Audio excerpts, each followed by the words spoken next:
அவர்கள் கொண்டிருந்த நம்பிக்கை, அதாவது என்ன செய்யணும், ஆரம்பத்தில் விசுவாசம் பண்ண இல்லையா, அந்த நம்பிக்கை கடைசி வரைக்கும் விடக்கூடாது. நம்ம ஒருவேளை தீயாவை பார்க்கிறோம், அமுத பார்க்கிறோம், திசையை பார்க்கிறோம், வாழைப்படம் கேட்கிறோம், ஞானஸ்தானம் எடுக்கும் பொழுது வாழ வாழ கோயிலுக்கு வருவீங்களா அப்படின்னு நம்ம கேட்கிறோம். ஐயா வந்தாரு ஐயா அப்படி சொல்றோம். ஆனா நாட்கள் செல்ல செல்ல ஞாயிற்றுக்கிழமை நம்ம எங்க தெரியாச்சு பார்த்தோம். யோசுவா இருப்போம், ஜெப கூட்டமா ரைட் பார்க்கலாம், போறோம், மெதுவா போறோம்.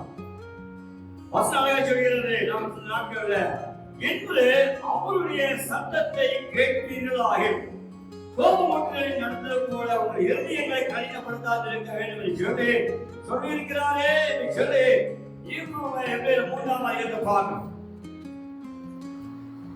The very important major point என்னன்னாக்கா, இங்க காசா தேசம் நீங்க பாத்தீங்கன்னாக்கா, அதாவது அழிந்து கொண்டு வந்து கொண்டு இருக்கின்றன. உலகத்துல ஏன் அந்த தேசத்தை கண்டு வச்சிருக்காங்க அப்படின்னாக்கா, அந்த தேசம் வலிமையான நல்ல ஒரு பட்டணம், பெரிய ஒரு பட்டணம், எல்லாத்துக்கும் எல்லாருடைய கண்கள் அங்கே இருக்கிறது. அதே இடத்துல தீவிரவாதிகள் அங்கதான் அதிகமா இருக்காங்கன்னு சொல்கிறார்கள். அதனால எல்லாருடைய கண் என்னன்னா அந்த தேசத்தை பிடிக்க வேண்டும் என்று சொல்லி நீங்க ஓடிக்கொண்டிருக்க. பைபிள் என்ன சொல்லுகிறதோ அது நிறைவேறுகிறது.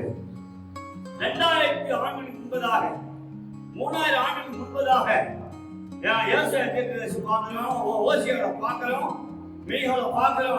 தீர்க்கதரிசிகள் தெளிவாக கண்ணு கருத்தமாக ஆழமாக சொல்லுகிறார்கள். இன்னார் தேசம் எல்லாம் அது அப்படியே அழிந்து போகிறது என்று சொல்லி ஒரு பக்கம் சொல்லியிருக்கிறார். வேதம் சொல்கிற ஒவ்வொரு வார்த்தை இன்றைக்கு நிறைவேறிக் கொண்டு வருகிறது. ஹல்லேலூயா, ஹல்லேலூயா. நல்ல ஜோர கைகளை தட்டி நல்ல ஒரு அலைச்சலுக்கு பாருங்க. ஹல்லேலூயா சொல்லுங்க.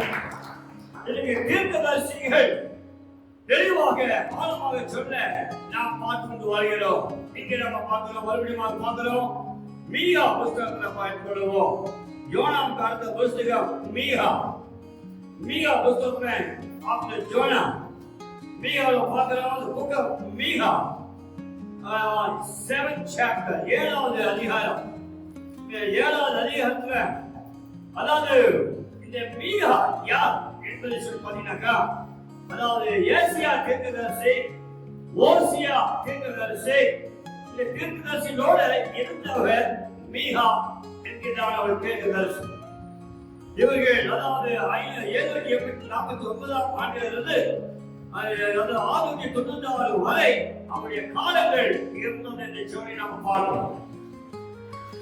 இந்த மீகா தீர்க்கதரிசியுடைய குறிக்கோள் என்ன? நியாய தீர்ப்பு நெருங்குவதை குறித்து.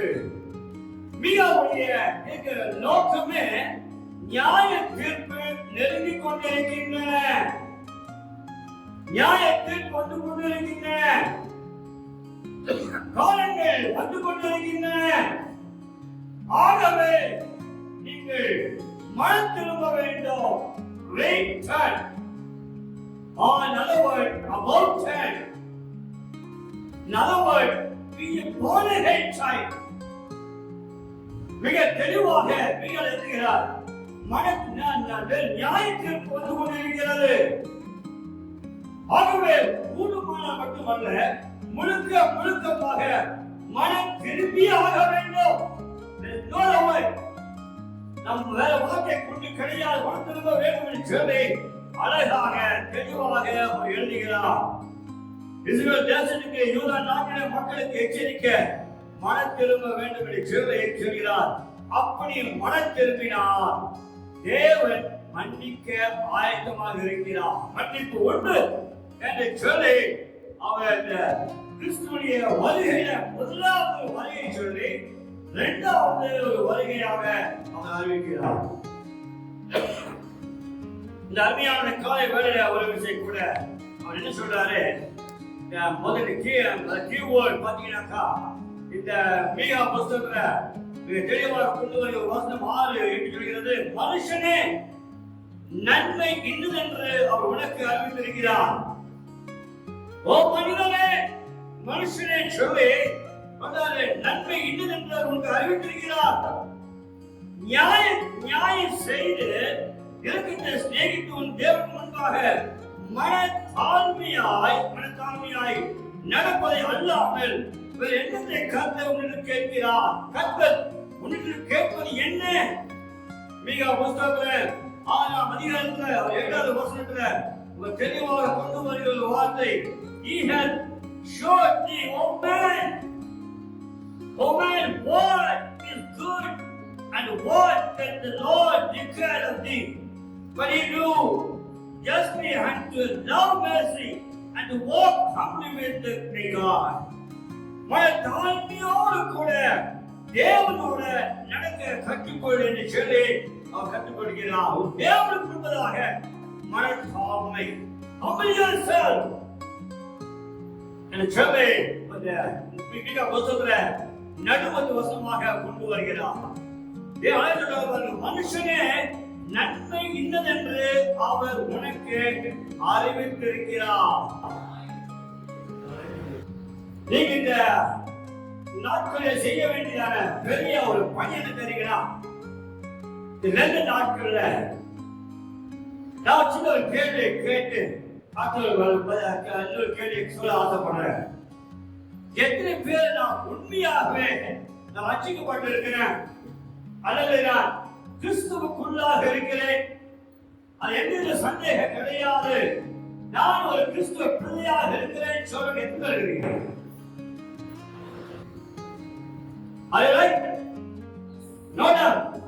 சந்தேகம் கிடையாது.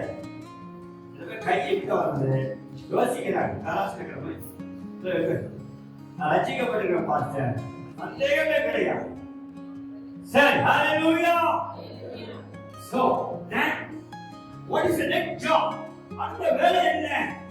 அந்த ஒரு காரியம் சொல்றாரு, if you really born ரட்சிக்கப்பட்டிருந்தால் இந்த 40 நாட்களுக்குள்ளாக ஒவ்வொருவரும் 10 பேருக்கு இயேசு பற்றி சொல்ல நடிச்சிருக்கோம். அவரை நீங்க நம்ம யாரும் சுவாசிக்கிறீங்களா?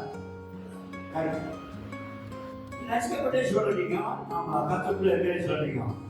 40 இயேசு வந்து 10 பேருக்கு இயேசு யார் அப்படின்னு சொல்லி ஒரு சத்தியத்தை சொல்லிட்டீங்கன்னாக்கா அதை விட ஒரு விசேஷமான காரியம் உலகத்தில் கிடையாது.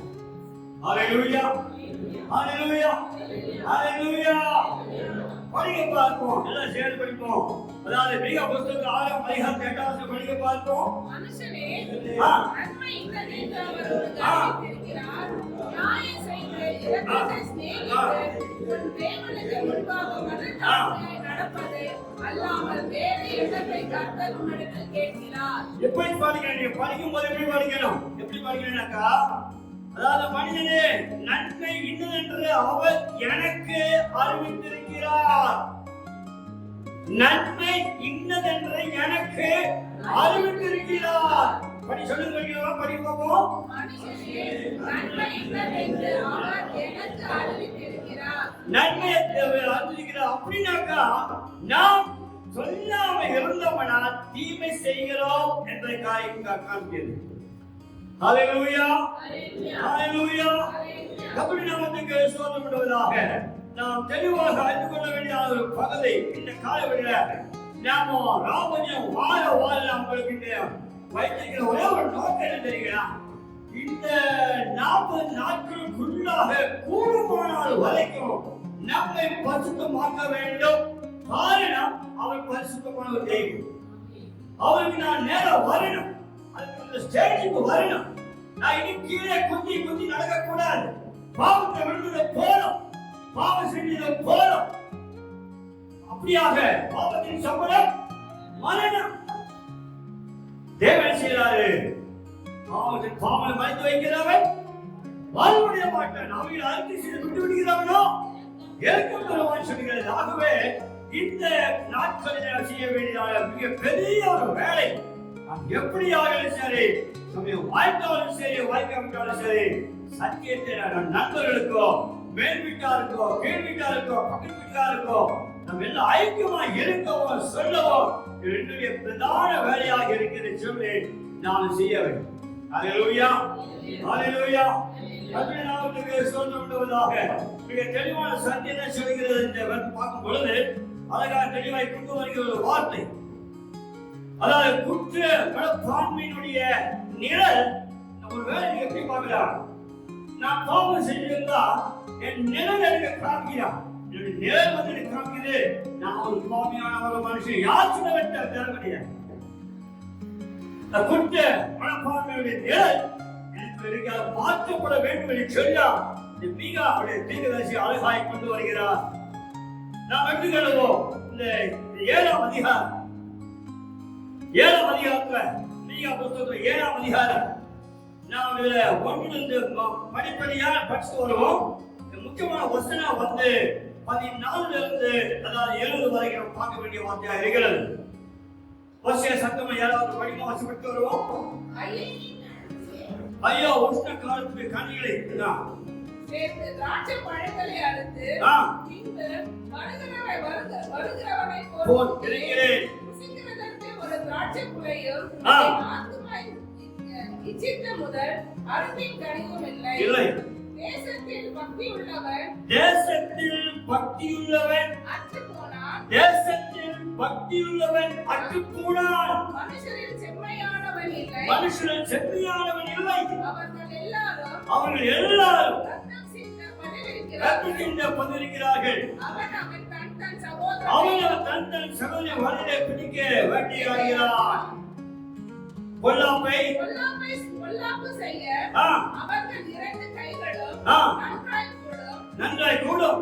அதிபதி கொடு என்கிறான். நியாயாதிபதி கைக்கூலி கேட்கிறான்.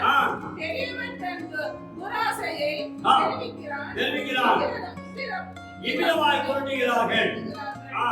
அவர்களை நல்லவன் செம்மையானவன் நெறிச்சாலை பார்க்கிலும் கடும் கூர்மையானவன் உன் காவல்காரர் அறிவித்த உன் தண்டனையின் நாள் வருகிறது. அவர்களுக்கு கலக்கம் உண்டு. சிநேகிதனை விசுவாசிக்க வேண்டாம். வழிகாட்டியை நம்ப வேண்டாம். மடியிலே படுத்துக்கொள்ளும் முன்பாக உன் வாயை திறவாமல் எச்சரிக்கையாயிரு. மகன் தகப்பனை கனவீனப்படுத்துகிறான்.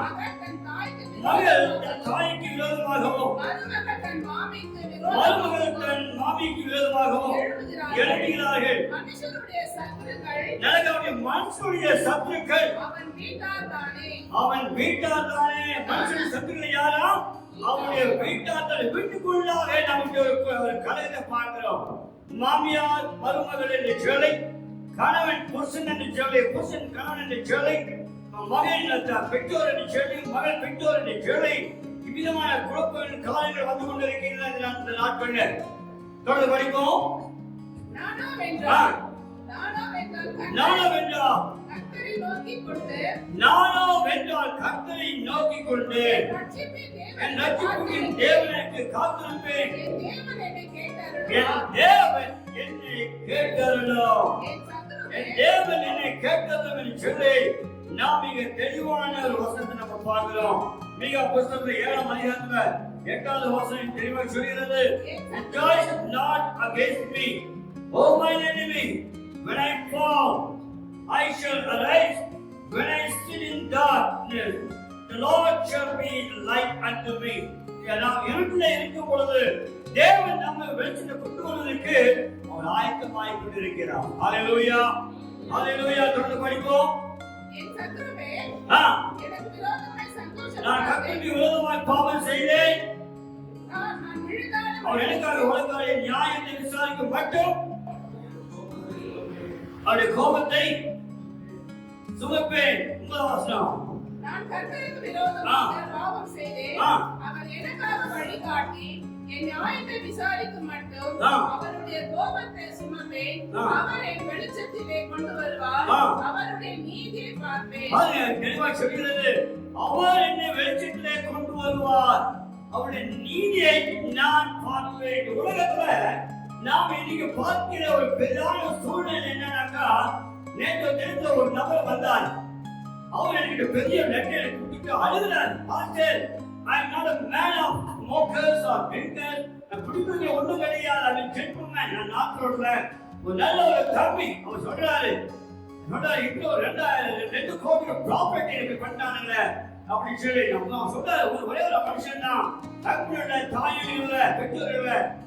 கேட்காரு சிஸ்டர் சொல்றாரு, pastor please come to my hospital. I will ask you now. நீதி கிடையாது, உண்மை கிடையாது, நியாயம் கிடையாது உலகத்துல. அன்றைக்கு அவருக்கு மக்களாக இருக்கிறார்கள். உலகிற்கு நீதி செய்ய முடியவில்லை, நியாயம் செய்ய முடியவில்லை. ஆனா கிறிஸ்துவ பிள்ளைகளுக்கு தேவன் நீதியையும் நியாயத்தையும் கொண்டு வருவார். ஹல்லேலூயா, ஹல்லேலூயா. நாம் அதுக்காக தான் காத்திருக்கிறோம், அதுக்காக பொறுமையா இருக்கிறோம், அதுக்காக ஆலயத்துக்கு வருகிறோம். நீங்க கேட்கதற்கு சொல்றாரு, தெளிவா சொல்றாரு பாருங்க. முதலாம் வருகையில இயேசு வருவாரு. இரண்டாம் வருகையில மறுபடியும் வரப்போறாரு. நியாயம் தீர்ப்பார், நியாயத்தை கொடுப்பார். இன்னைக்கு காசா தேசங்களிலே நான் சொல்கிறதோ நடந்து கொண்டிருக்கின்றதோ வேதத்துல சொன்ன வண்ணமாக திட்டமாக தெளிவாக நடந்து கொண்டிருக்கின்றன. யாரும் மறைக்க முடியாது. எல்லாருடைய கண்கள் உலகம் இஸ்ரவேலை பார்த்து கொண்டிருக்கின்றன. என்ன நடக்குமோ, ஏது நடக்குமோ எப்படி சொல்லி ஓடிக்கிட்டு காரியம் பார்க்கிறோம். இந்த அந்நியான வேலையில தேவன் இந்த மீகா தீர்க்கதரிசி மூலமாக நமக்கு ஒரு எச்சரிக்கை தராரு. நாம் தவறு செய்வதற்கு, பாவத்திலே ஒட்டி கொண்டிருக்காதபடிக்கு, பாவத்தை விட்டு வெளியே வருவதற்கு தேவன் ஆவியை நேசிக்கிறார். ஆனால் பாவத்தை அவர் வெறுக்கிறார். அவர் பாவத்தை வெறுக்கிறார். பாவத்தை பார்த்து சொல்றாரு, பாவம் வேண்டாம் சொல்றாரு. I should be careful. நான் ஜாக்கிரதையாக இருக்க வேண்டும் எச்சரிக்கிறார். ஜனங்களை அவர் யூதா தேசத்துக்கு, இஸ்ரவேல் தேசத்துக்கு சொல்ற எச்சரிக்கிறார். இஸ்ரவேல் தேசத்தின் நாட்கள்ல அவர் பின்மாற்றமாய் இருந்தார்கள், ஆதியாண்மை விட்டு விட்டார்கள். ஆக தெளிவாக சொல்கிறார்கள், நீங்கள் மனம் திரும்ப வேண்டும் என்று சொல்லி அழகாய் கொண்டு வருகிறார். ஹல்லேலூயா, ஹல்லேலூயா, ஹல்லேலூயா. பேசுறவங்க நாம நல்லா கவனிச்சுக்கணும், நல்லா கவனிச்சுக்கணும். நான் பேசுற காரியம் மனுஷனுக்கு பிரியமா இராதபடி, மனுஷனுக்கு பிரியமா இராதபடி தேவனுக்கு பிரியமா இருக்கிறதா, கடவுளுக்கு பிரியமா இருக்கிறதா, அந்த எண்ணங்களை நாம் பேச வேண்டும். Not please the people. ஜனங்களை please பண்றோம். No. என்று சொல்றார். அப்படி கிடையாது. தேவனுக்கு பிரியமான வாழ்க்கையில உங்களுடைய நடையில தேவனுக்கு பிரியமா இருக்கிறதா? வாழ்க்கை என்பது ஒன்று, அது சீக்கிரமாய் கடந்து போகிறது.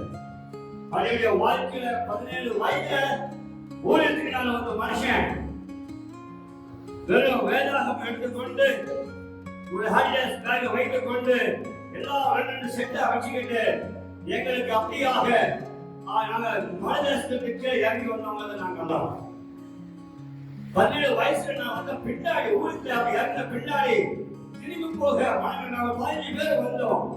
அது ஒரு 6-7 பேரு பார்த்தார்கள். 1 வருஷம் பார்த்தாங்க, 2 வருஷம் பார்த்தாங்க. இது வயதெல்லாம் மாறிட்டு போகுது. ஆகவே உடனடியாக ஏதோ ஒரு அப்ளிகேஷன் வேலையோ, ஸ்கூல்லையோ, டீச்சர் வேலையோ, ஐயர் வேலையோ, அப்படியாக உலக வேலை சொல்லி பாதி பேர் போயிட்டாங்க. அதுல பாதி பேர் குட்டிகள் நாங்கள் இருந்தோம், ஊழியர்களை செய்தோம். ஊழியர் எங்கெங்கெல்லாம் கெட்டு போயிருந்ததோ அந்த இடங்களை எழுப்பணும். நன்றாய் வாழ்ந்தது எல்லா இடங்களிலும் கால்விக்கிற தேசம் என்ன சொந்தம் சொன்னது போல கால்விக்கிற தேசத்துல தேவன் பெரிய பெரிய காரியங்களை செய்தார். பேங்க்ல பட்டணங்களை தேவன் செய்தார். நாங்கள் ஒன்று எதிர்பார்க்கவில்லை. அந்த இடமோ, பூமியோ, பணமோ, பதவியோ ஒன்று எதிர்பார்க்காம கர்த்தருடைய வேலையை மாத்திரம் செய்து கொண்டு வந்தோம். வேலை சுமந்த நான் அன்றைக்கு நான் இன்றைக்கும் வேலை சுமந்து கொண்டு இருக்கிறேன். இந்த வேதம் தான் எங்களை சுமந்து கொண்டு வருகிறது. நம்மை சுமந்து கொண்டு வருகிறது. ஹalleluya, ஹalleluya.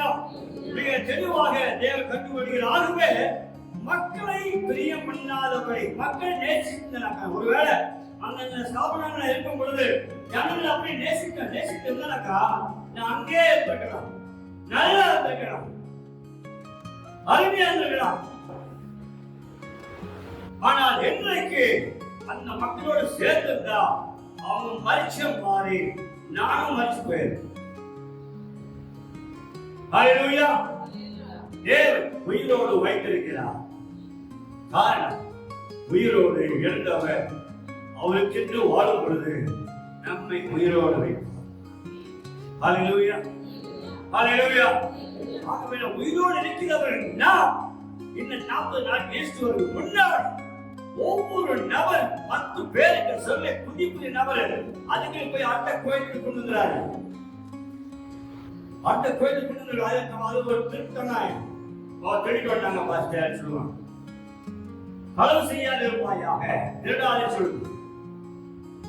இந்த அருமையான காலம் ஒரு விஷயம் ஒவ்வொரு தெளிவாக சொல்கிற வார்த்தை, நானும் கண்களை ஆவியால் நிரப்பப்பட்டு மக்களுடைய பாவங்களை கண்டித்து உணர்த்த வேண்டும். நல்ல கவனிக்கணும். யார் கண்டிக்கிறாங்களோ அவங்களுக்குள்ள பரிசுத்த ஆவியானவர் இருப்பார். அவங்க அதை கண்டிக்கும் பொழுது அது நல்லதாக வைக்கப்படும். கண்டிக்கிறாங்களே அதனால கோயிலுக்கு போக மாட்டோம். இவங்க கண்டிக்கிறாங்களே கோயிலே வேண்டாம். இவங்க கண்டிக்கிறாங்களே வேத வசனம் வாசிக்க மாட்டேன், உலக பிரகாரமான போயிட்டு. ஹalleluya. வேத தெளிவாக அழகாய் நான் கொண்டு வருகிற பாடம், கர்த்தரிடத்தில் நீதி நியாயம் உண்டு, நேர்மை உண்டு. மனுஷன் இதை விதிக்கிறானோ அதை யாருக்கும் சொல்லி நம்ம பார்க்கிறோம். ஹalleluya. நன்மையான கர்த்தருடைய பிள்ளைகளே, மீகாவை போல மீகாவுடைய வாழ்க்கை நீங்க நல்லா கவனிச்சு பார்த்தீங்கன்னா அவர் பார்த்த பார்வை எல்லாமே கீழ் ஜனங்க பார்க்க கிடையாது, கீழ மக்களை பார்க்க கிடையாது. தீர்க்கதரிசிகள் ஒவ்வொரு வாரம் நீங்க நல்லா கவனிச்சு பாருங்க. எலியார் தீர்க்கதரிசி எடுத்துக்கொள்ளுவோம், ஓசியா தீர்க்கதரிசி எடுத்துக்கொள்ளுவோம். இந்த நல்ல வாழ்க்கை நீங்க நல்லா கவனிச்சீங்கன்னாக்கா இவருடைய பார்வை எல்லாம் ஆண்டவரே பார்த்தார். ஆண்டவர் பேசினார். ஆண்டவர் என்ன சொன்னார்? இயேசுக்கு நடந்தார், எங்க போனார், எப்படி மரிச்சார், அவருடைய நோக்கம் எல்லாம் அதாவது ஆவியானவரால் பார்த்துள்ளார். ஆவியான் நிரப்பப்பட்டு அவர் தெளிவாக எண்ணினார்கள். 66 வருஷங்கள் தெளிவாக எண்ணினார். நீங்களும் நான் செய்ய வேண்டிய மகத்தான ஒரு வேலை தெரியுங்களா? ஆண்டவரை நோக்கி பார்க்க கற்றுக்கொள்ள வேண்டும். ஹalleluya. என்னை நோக்கி அவரை நோக்கி பார்த்தவர்கள் பிரகாசம் அடைந்தார்கள். என் வாழ்க்கையில் பிரகாசம் தேவை அப்படின்னா நான் பார்க்க வேண்டிய ஒரே ஒரு நபர் ஆண்டவராக இயேசு கிறிஸ்து ஒருவர். அந்த சிலுவையை பார்க்கணும். Then we can shine this world. Hallelujah. அதுக்காக ராஜ் என்ன செய்ய முழுக்க ஜெபத்துக்கு வாங்கினேன் சொல்லி ஜெபத்துக்கு வர வேத வசனங்களை படிக்க உங்களுடைய முகங்கள் பிரகாசமாக இருக்கும். ஹalleluya, ஹalleluya. ஒவ்வொரு கிறிஸ்தவர்களும் பிரகாசமாக இருக்க வேண்டும் என்றுதான் தேவனுடைய சித்தம், தேவனுடைய திட்டம். ஐயா, நம்ம ஏன் ஆழ்ந்துகிட்டே இருக்கணும்? நான் ஏன் முகத்தை சொல்லிக்கிட்டே இருக்கணும்? நீங்கள் பிரகாசமா இருக்க வேண்டும் என்று சொல்கிறார் தேவன். அழகாக அதனால இருட்டுல இருந்தா கூட தேவன் நம்மை பிரகாச வைக்கிறார். ஹalleluya. இந்தியாவுல உலகத்துல பார்க்கிறோம், மத்திய கிறிஸ்தவர்கள் எடுத்துக்கொண்டிருக்கிறார்கள், பிரகாசமா இருக்கிறார்கள். ஒருவருடைய கேள்விப்பட்டிருக்கிறார் சம்பவத்துல ஒரு நல்ல ஒரு கிறிஸ்துவ போதகர் அவங்க கொலை செய்து விட்டார்கள் என்று சொல்லி அவர் சொன்ன ஒரு வார்த்தை தெரியுங்களா? குடும்பத்துல தயவு செய்து உலகத்துக்கு சொல்றாரு. அவங்க ஒரு பக்கம் சொல்றாங்க, கோர்ட்டுக்கு போய் நீதி நியாயம் பார்க்கலான்னு சொல்றேன். ஆனா அவங்க குடும்ப சார்ந்தவர் சொல்றாங்களா, வேண்டாம் மன்னிக்கிடலாம், மன்னிப்போம் மறப்போம். அதுதான் உலகமே அதை பேசிக்கொண்டு இருக்கிறது. அவர் பைக்ல போகும்போது அந்த ஊழியர்கள் என்ன செய்வாரா, நீதிக்கும் நியாயத்துக்கும் நேரத்தை நிற்பாரா கேட்பாரா? அப்ப அவங்களுக்கு என்ன பிரச்சனை ஆகுது? இவரை அடிக்கணும்பா, அடிச்சத வேளாண் சொல்லி இந்த ஒரு நபர் அடிச்சதுனால உலக பேசிக் கொண்டிருக்கின்றன நபர்கள் எழுந்து விட்டார்கள். ஹல்லேலூயா. யாரு முகம் பிரகாசமா இருக்கணுமோ, யாரு வீடு பிரகாசமா இருக்கணுமோ, யாரு வேலை பிரகாசமா இருக்கணுமோ, நாம் செய்ய வேண்டிய ஒரு காரியம் தெரியுங்களா? நாம் ஆண்டவரை நோக்கி பார்க்கிறோம். ஹல்லேலூயா. நீங்க ஆண்டவரை நோக்கி பார்த்து கற்றுக்கொண்டு கொண்டால் வேலை செய்யற இடத்துல இன்னும் யாரு பிரகாசமா இருக்கிற என்ன விசேஷம் அவங்களா கேட்பார்கள். நான் நம்ம சைவலையா வீட்டுக்கு நான் அந்த நாட்கள்ல போகும்போது வீட்டுக்கு போவேன். அப்போ ஏரியாகட்டும் ரெவிக்காகட்டும் வேலைக்காகட்டும் வீட்டை விட்டு வெளியே போறதுக்கு முன்னாடி நேர ஓடிட்டு நிற்பாங்க. இந்த வசனம் படிப்பான், வசனம் படிச்சுட்டு டேடி போய் வந்துட்டு போயிட்டே இருப்பேன். கர்த்தருடைய வார்த்தைகள் நாம் படிக்க, கர்த்தருடைய வசனங்கள் நாம் எடுத்துக்கொள்ள, ஸ்கூல்ல, சபையில, சமுதாயத்துல, இளைஞர்ல, சொந்தக்காரத்துல தேவன் உங்களை உயர்த்துவார், வெளிச்சமாக வைப்பார். ஹல்லேலூயா, ஹல்லேலூயா. நல்ல கைகளை தட்டி நல்ல ஹல்லேலூயா. praise the Lord. ஹல்லேலூயா. ஸ்தோத்திரம், ஸ்தோத்திரம், ஸ்தோத்திரம், ஸ்தோத்திரம். மீகா தெளிவாக கர்த்தரின் ஒரு பகுதி. நல்ல காட்சியம். நான் பேசும் பொழுது சத்தியத்தை சொல்லும் மனுஷனை பிரியப்படுத்தலாம் சொல்லி நினைக்கிறதை எடுத்துக்கொள்ளணும். தேவனை பிரியப்படுத்த வேண்டும். மீகா தேவனை நோக்கி பார்த்தான். மீகா தீர்க்கதரிசி தேவனை பிரியப்படுத்தினான். ஹல்லேலூயா, ஹல்லேலூயா. 7ஆம் வசனத்துல 18ஆம் வசனம் படிப்போம். 7ஆம் அதிகாரம் 18ஆம் வசனம் படிப்போம். தமது சுதந்திரத்தில் மீதியானவர்களுடைய அக்கிரமத்தை பொறுத்து மீறுதலை மன்னித்து தேவனுக்கு ஒப்பான தேவன் யார்? சரி, அந்த வசனம் எல்லாரும் படிக்கலாமா?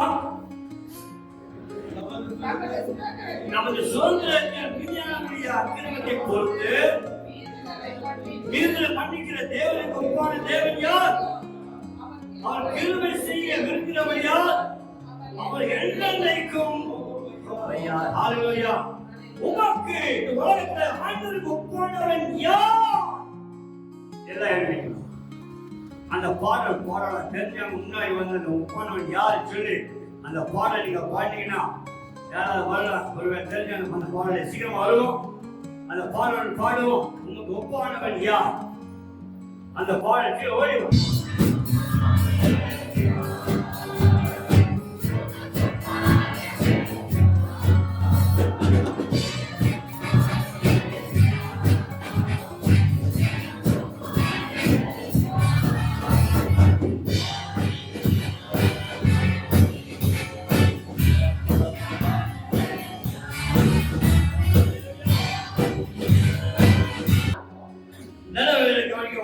பார்த்தோம். ஒரு விஷயம் காது கொடுப்போம், ஜெபிக்க ஆரம்பிக்கலாம். ஆண்டவரே திருவிழா வரப்போகிறது வேலை நாம் காது கொடுப்போம், கண்களை மூடுவோம். அதாவது மன்னிக்கிற தன்மை எனக்கு தேவை.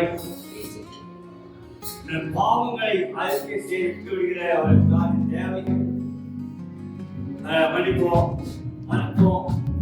பாவங்களை அறிக்கையிடுவோம், ஒப்பு கொடுப்போம். ஹல்லேலூயா. ஜெபிப்போம். அன்பின் ஆண்டவரே, நல்ல காலங்களில ஒரு விஷயங்களை தாழ்த்து கொடுக்கிறோம். உதவி செய்யும், வழி நடத்தும். மாறானவர், அன்புள்ளவர், கிருபையுள்ளவர், இரக்கமுள்ளவர்ப்பா. ஆண்டவரே, இந்த மீகாவுடைய புத்தகத்தை நாங்கள் படிக்கிற வேளையிலே மீகா சொன்ன ஒரே ஒரு வார்த்தை, ஆண்டவரை நோக்கி பார்க்க வேண்டும், இயேசுவை நோக்கி பார்க்க வேண்டும். இயேசுவை நோக்கி பார்த்து நமக்குள் இருக்கிற எல்லா காரியங்கள் நல்லது என்ன அதை புரிந்து கொண்டு எடுத்துக்கொண்டு இதை விட வேண்டும் விட திரும்ப செய்யப்படியா இயங்குகிறோம். எங்களை அர்ப்பணிக்கிறோம், உதவி செய்யும். இயேசு கிறிஸ்துவின் நாமத்தில் ஜெபிக்கிறோம்.